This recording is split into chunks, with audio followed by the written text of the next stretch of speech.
Okay, what's your name? Jonathan Gersma. And what is your career? I'm a police officer for Cedar Falls. And what is your education?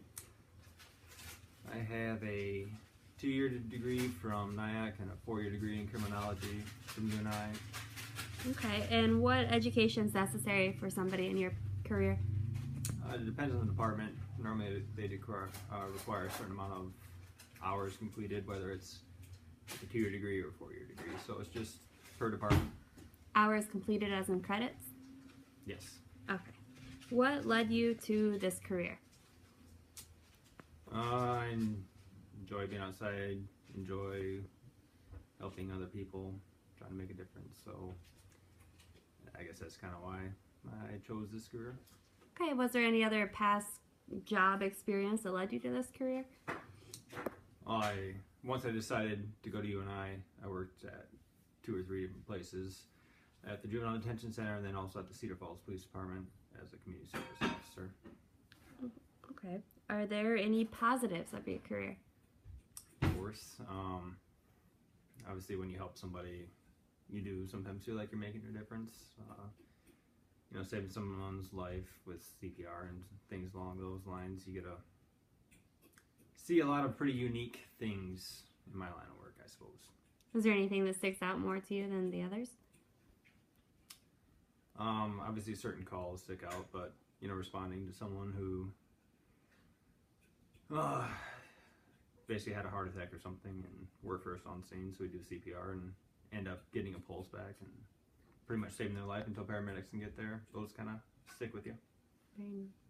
Are there any negatives of your career?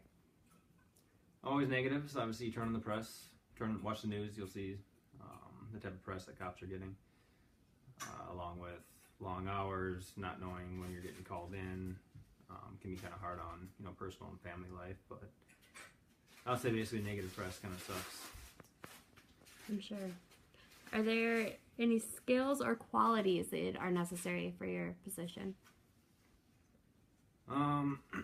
Yeah, you have to be a fairly physical individual.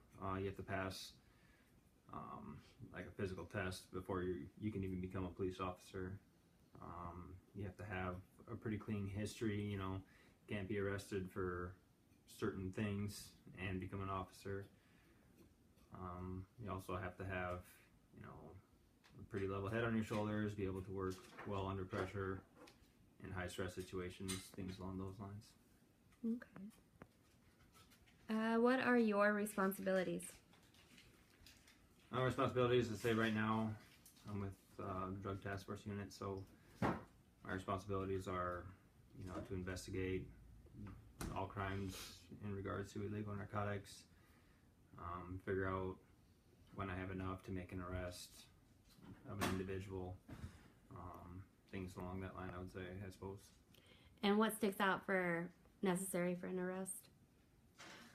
Like being able to prove beyond a reasonable doubt that this individual has committed the crime or is selling drugs or is using drugs, things along those lines. Okay. And what does a typical day for you look like? With my current line of work, we pretty much go in, there's a group of us, we discuss what we're going to do for that day. We'll set up like controlled buys, controlled transactions along those lines. So more than likely do a buy or two in a controlled environment, and then normally that'll lead to like a search warrant. So doing some paperwork, writing the search warrant, going before a judge, getting that search warrant signed, setting up an execution plan, and then actually executing the search warrant on the individual. Very, very neat. And how are you evaluated? Every year we have, like my direct supervisor will evaluate how, like my performance that year based on, your stats, but not only on like arrests and things along those lines, but how I, did I show up to work on time? Did I get my paperwork done? Does he or she, my supervisor, have to constantly stay on me to get out and be proactive and do things? So basically they just evaluate your performance as a whole, whether or not I met standards, excelled standards, did not meet standards. And then if you don't meet them, they figure out a way to set up some form of, education to try to bring you back up to standard. That's neat. What are the standards? Are you able to talk about those? They're kind of agency based. Standards would be like what your agency establishes. So, if you don't show up to work on time for like 3 or 4 times, then you're probably not going to meet standards.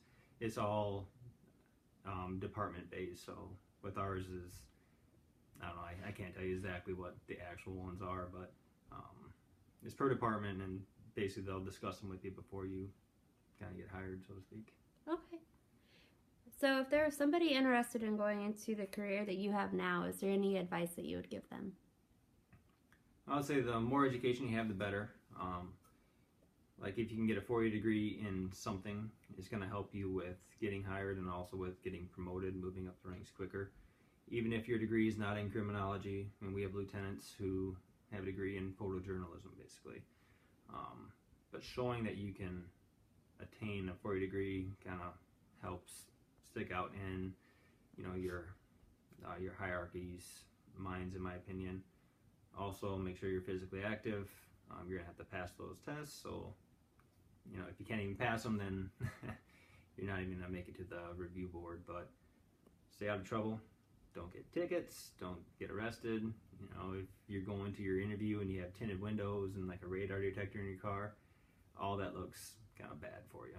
So just, I say, keep your nose clean, get a good education, and also try to have some form of job-related experience. So while you're going through college, getting some form of part-time job in like a criminology field, whether it's working at a juvenile detention center or trying to be a reserve at the police department, working part-time in the police department in a non-police officer field. Anything in the criminal justice field is going to help you get hired. All right. Thank you very much. You bet.